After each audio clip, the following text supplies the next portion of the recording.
El 9 de marzo, Irán atacó Camp Arifjan, una base militar de logística americana de primer nivel en Kuwait, operativa desde 2003. Y la escala de lo que ocurrió merece considerablemente más atención analítica de la que ha recibido. 11 objetivos de alto valor fueron destruidos en una sola operación coordinada: tanques de almacenamiento de combustible, la rampa de helicópteros americana, el edificio de mando, centros logísticos, infraestructura central de la base. Un incendio masivo se desató produciendo humo negro visible a kilómetros más allá del perímetro. Testimonios de testigos oculares y fuentes de inteligencia reportaron una evacuación de pánico desde la base en las consecuencias inmediatas. La operación combinó misiles de crucero y drones en un asalto secuenciado. Los drones entraron primero para ablandar las defensas. Los misiles de crucero siguieron para golpear objetivos fijos. Luego, el componente balístico golpeó las instalaciones de mantenimiento de helicópteros, los depósitos de combustible y la estructura de mando con una precisión que el cuerpo de la Guardia Revolucionaria Islámica describió como produciendo una destrucción significativa. Esto no fue una descarga aleatoria, fue una operación de 3 capas diseñada para abrumar las defensas en secuencia y maximizar el daño estructural antes de que cualquier respuesta defensiva pudiera organizarse completamente. El cuerpo de la Guardia Revolucionaria confirmó el despliegue del Kabar Shikan 4 junto a otros sistemas, y el momento no fue accidental. Estos ataques fueron lanzados pocas horas después del anuncio de que Mojtaba Khamenei había sido designado como el nuevo líder supremo de Irán, reemplazando al padre que los Estados Unidos e Israel mataron el 28 de febrero. Los misiles y la sucesión fueron sincronizados. Eso fue coreografía, no coincidencia. Para entender por qué el Kabar Shikan 4 importa más allá de su papel en este ataque específico, las especificaciones del sistema requieren un examen cuidadoso, porque esto no es simplemente otra arma en la rotación de Irán. Irán introdujo el Kabar Shikan 4 en mayo de 2023. Es un misil balístico de alcance medio de combustible líquido de una sola etapa, con un alcance de aproximadamente 2000 kilómetros. Ese alcance cubre cada instalación americana desde Bahrein hasta Qatar y los Emiratos Árabes Unidos, la totalidad de Israel y porciones del sureste de Europa, incluyendo infraestructura de la OTAN, pero el alcance no es la característica definitoria.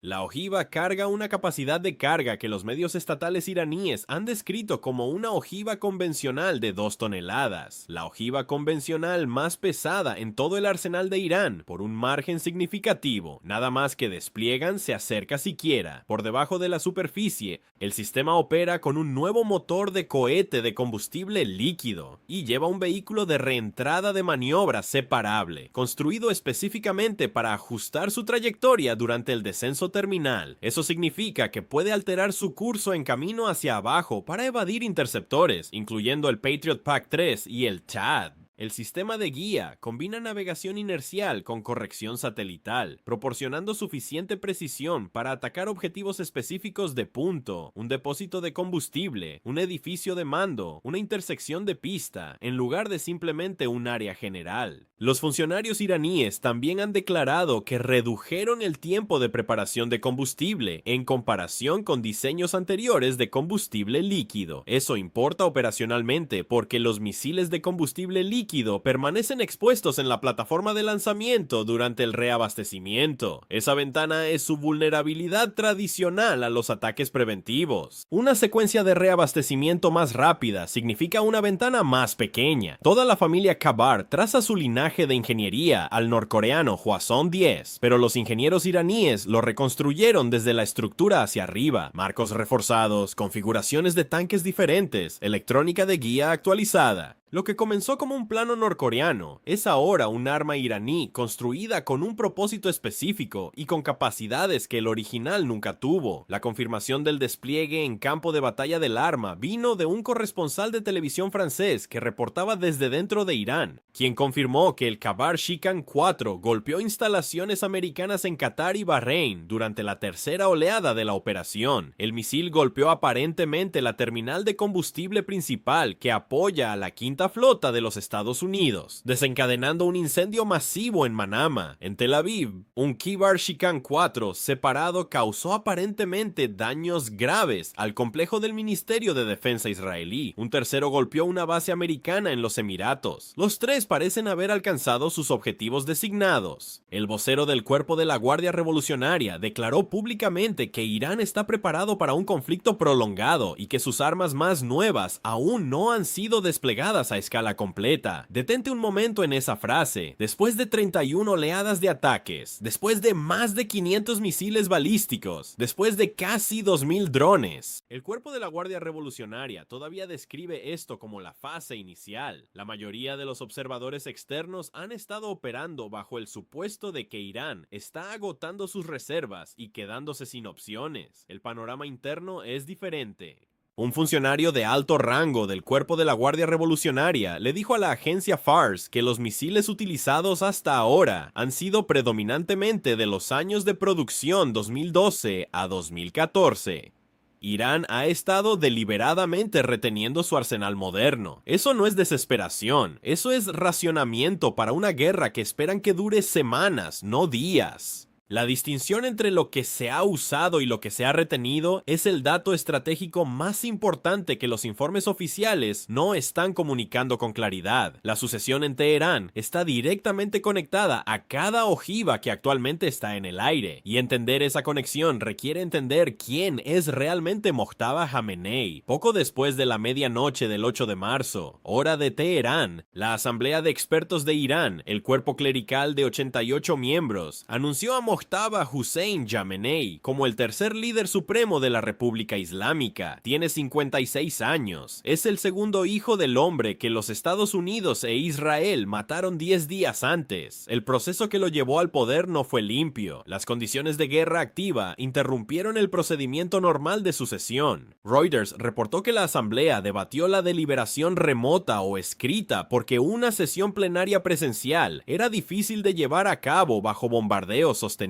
Los medios iraníes reportaron que un edificio auxiliar de la asamblea en Qom había sido golpeado. Las objeciones a su selección fueron sustanciales. Ostenta el rango de Hojatol Islam, una designación clerical de nivel medio, no un ayatolá. Su padre tampoco era ayatolá cuando asumió el poder en 1989 y la ley fue cambiada para permitirlo, pero nombrar al hijo crea una dinastía hereditaria dentro de una república construida sobre el derrocamiento de la monarquía Pahlavi en 1979. El fundamento ideológico entero de la revolución islámica fue el rechazo de la gobernanza dinástica. Su propio padre supuestamente se opuso a la idea. Cables de Wikileaks de finales de la década del 2000 se referían a Mojtaba como el poder detrás de los hábitos. El Departamento del Tesoro de los Estados Unidos lo sancionó en 2019 durante el primer mandato de Trump por representar al líder supremo en una capacidad oficial, a pesar de nunca haber sido elegido o formalmente designado para ningún cargo de gobierno. Se cree ampliamente que fue el impulsor del ascenso de Mahmoud Ahmadinejad en 2005 y de su reelección disputada en 2009. La reelección que desencadenó protestas masivas en Irán. Durante esas protestas, las multitudes le cantaban directamente: "Te deseamos la muerte, Mojtaba, para que nunca te conviertas en el próximo líder". La mayoría de los iraníes nunca han escuchado su voz, nunca ha dado una conferencia pública, un sermón ni un discurso político. Su esposa, hija de un expresidente del parlamento, fue asesinada junto a uno de sus hijos en el ataque del 28 de febrero que mató a su padre. Lo que siguió al anuncio de la sucesión la transformó de un evento político en uno militar. Los medios estatales iraníes publicaron una imagen de un misil balístico con texto escrito a mano en su carcasa. Las palabras decían: "A tus órdenes, señor Mojtaba". El bayat, un juramento chiita sagrado de lealtad, fue inscrito en una ojiva. El cuerpo de la Guardia Revolucionaria convirtió un arma ofensiva en una promesa ritual de lealtad al nuevo comandante en jefe. La 30ª oleada fue lanzada junto al anuncio de la sucesión bajo el nombre en código Aliwali Allah, una referencia directa al nombramiento divino de Ali como sucesor del profeta. La 31ª oleada fue renombrada el Bayat. La primera operación ofensiva bajo el mando directo de Mojtaba. Israel respondió de inmediato. El ministro de Defensa ya había declarado el 4 de marzo que quien sucediera a Jamenei sería tratado como un objetivo de asesinato legítimo. El Ministerio de Relaciones Exteriores israelí publicó una fotografía de Mojtaba y su padre sosteniendo armas de fuego con una leyenda que se traduce aproximadamente como de tal palo tal astilla. El presidente americano le dijo a ABC News que Mojtaba necesitaría aprobación de los Estados Unidos o no duraría mucho y lo llamó un peso ligero. Un senador republicano de alto rango dijo que era solo cuestión de tiempo antes de que el hijo corriera la misma suerte que el padre. Irán respondió en capas. El canciller declaró que a nadie se le permitiría interferir. El presidente del parlamento publicó que el destino de Irán sería decidido por la nación iraní. Luego China trazó su línea. El portavoz del Ministerio de Relaciones Exteriores de China declaró el 9 de marzo que la decisión de liderazgo de Irán era constitucional e interna, que China se oponía a cualquier interferencia y que cualquier ataque al nuevo líder era inaceptable bajo cualquier marco. El canciller chino le dijo a su contraparte rusa que asesinar a un jefe de Estado durante negociaciones activas era impermisible. Putin prometió apoyo inquebrantable a Mojtaba y Jamenei. Esto se ha cristalizado en una división diplomática nítida. China y Rusia han criticado los ataques y han llamado a la distensión, pero ninguno se ha comprometido claramente con Irán como socio bélico activo. Los Estados Unidos e Israel han amenazado abiertamente al nuevo liderazgo iraní, mientras Pekín y Moscú han enfatizado la soberanía y la moderación. Los dos ejes no son equivalentes en sus compromisos, pero la dirección en que cada uno se está moviendo ya no es ambigua. Mientras el teatro del Golfo absorbía estos desarrollos, un segundo frente se abría hacia el norte. Hezbollah reanudó los ataques contra Israel el 2 de marzo, incorporando directamente al Líbano a la guerra después de meses de relativa contención. Hezbollah declaró públicamente que los ataques eran represalias por la muerte del líder supremo Ali Jamenei. Israel respondió con ataques aéreos intensivos en los suburbios del sur de Beirut, el sur del Líbano y el valle de Bekaa. Las fuerzas israelíes reportaron haber matado al jefe identificado del cuartel general de inteligencia de Hezbollah en uno de esos ataques. Las autoridades libanesas reportan que el número de muertos ha subido bruscamente.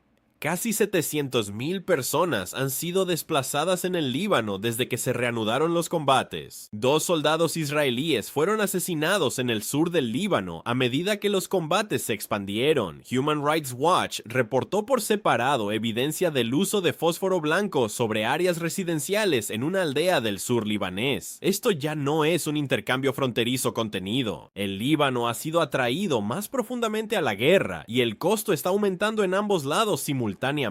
El panorama estratégico que emerge al ensamblar todos estos elementos es uno que los informes oficiales son estructuralmente incapaces de comunicar con honestidad. Irán ha conducido 31 oleadas de ataques y se describe a sí mismo como aún en la fase inicial. Ha usado predominantemente misiles de una década de antigüedad, mientras su arsenal moderno permanece en gran medida en reserva. Ha sobrevivido un ataque de decapitación, conducido una sucesión, sincronizado esa sucesión con una ofensiva militar, abierto un segundo frente a través de Hezbollah, golpeado bases americanas en Kuwait, Bahrein, Qatar y los Emiratos, y amenazado la infraestructura militar israelí, todo mientras mantiene el tempo operacional que sus propios comandantes describen como sostenible a largo plazo. Ni Washington ni Teherán han declarado públicamente qué condiciones pondrían fin a esto. No hay un marco de alto al fuego, no hay una vía de canal privado confirmada, no hay una rampa de salida que ninguno de los dos lados haya reconocido.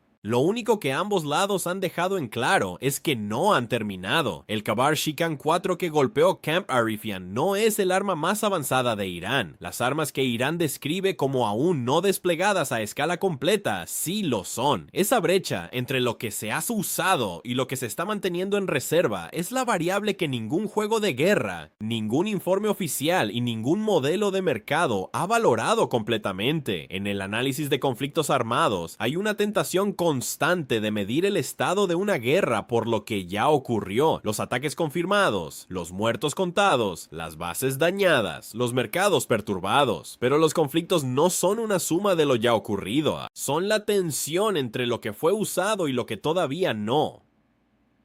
Entre el arsenal desplegado y el arsenal retenido, entre la guerra que se está viendo y la guerra que se está guardando, Irán lleva 31 oleadas de ataques, y sus propios comandantes dicen que esto acaba de empezar. Esa afirmación, si es verdad, es la noticia más importante de este conflicto, y si no lo es, también lo es.